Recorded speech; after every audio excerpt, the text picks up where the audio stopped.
And what I've determined over this last 10 years of theory and practice is that I cannot teach you. Teaching presupposes that learning, and I have no control over the learning that happens inside you. On the first week of the class, you'll remember that I asked you to answer the question, why are you in the class, and why do you think I'm here?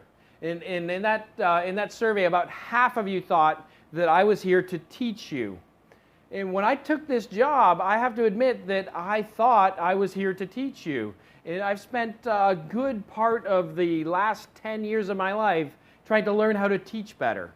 And so I've studied teaching, I've studied learning, I've studied how the brain works, I've studied how memories are formed, I've studied inspirational speakers, and I've never actually taught the class the same way twice. I've been in this program of continuous improvement, always trying to make the class and my teaching and my delivery of the materials better to better impact you and to get you a better experience in the class. And what I've determined over this last 10 years of theory and practice is that I cannot teach you. All I can do is provide you access to materials. I can provide you with guidance, and I can provide you with the inspiration to want to learn. But teaching presupposes that learning, and I have no control over the learning that happens inside you. If you were paying attention in lecture today, you already know that that most of you did not do the reading assignments, the preparatory reading before the class today. And you know, I get it. In fact, as a student, I wasn't the most studious student, and I probably wouldn't have done that reading assignment either before coming to class. But whether you didn't do the assignment because you were just lazy, or if you were too busy, which really just amounts to the same thing, I've got I haven't really done the math, but I think I've spent about 1,000 hours preparing for each topic of the lectures in the class. So about 1,000 hours of my life invested in getting ready to teach each of these classes. And if I have bothered to assign reading and to ask you to do it before coming to class, I believe it was important.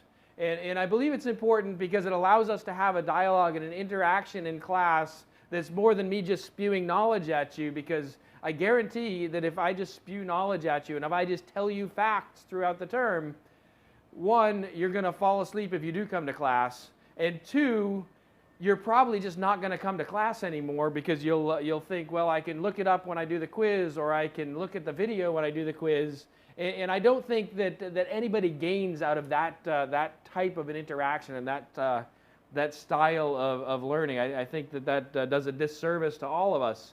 I can tell you that before this week, and as I was assigning those readings, I did all the readings before I actually published and gave you the list of readings to do. And in fact, I wrote all of the things that I wanted you to read before I did the readings, but I reviewed them and I made sure that that is what I wanted to talk about this week, and it was how I wanted to present it to you this week.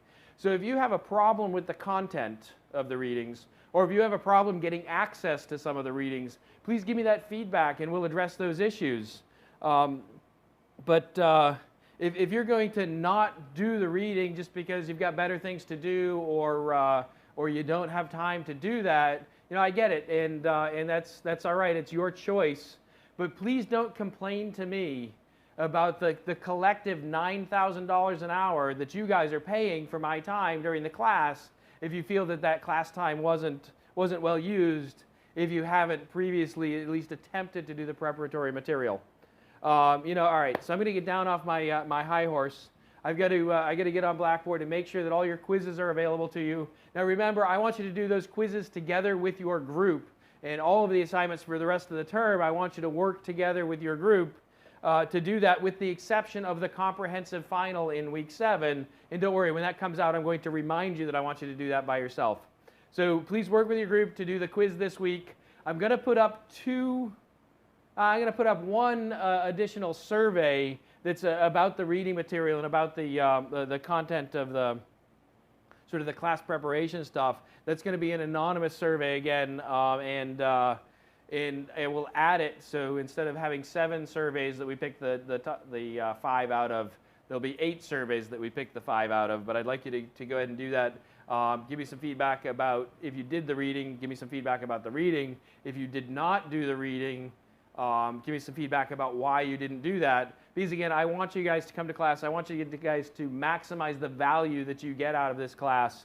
And I want to use the information that we can collectively collect through the term to make the term better for you. With that said, I got a little bit of work to do. You guys have a little bit more work to do this week. And then I want you to have a great weekend. I'll see you Tuesday.